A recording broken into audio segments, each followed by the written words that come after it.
আয়োজক বা মা মুক্তাইচন্ডী মেলা কমিটিকে আমি আন্তরিক শুভেচ্ছা ও অভিনন্দন জানাই।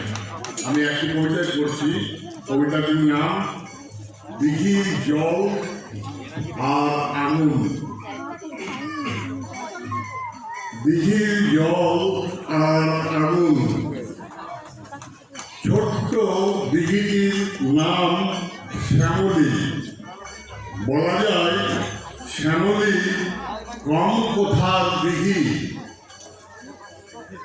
ভাব বেড়ে স্নান করতে করতে বিকেল, গরুগুলো হাঁটছে আর পিছন ফিরে দেখছে ছেলেটি লাঠিতে নাকি অপুরাণ জাদু।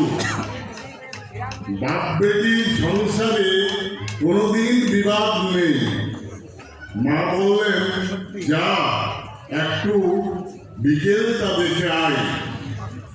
ওই যে মরা গাছে ফুল ফুটেছিল, সেগুলো আজ চরণ ছুঁয়ে মাটিতে। সূর্যটা ঢলে পড়তে এখনো খানিক বাকি।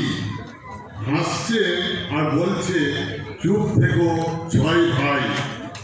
জল পাবে, বাতাস পাবে, পাবে আগুনও। যে আগুন নেভেনি হাজার বর্ষার জলে, আর নিভেও না কোনো যুগে আর। নমস্কার।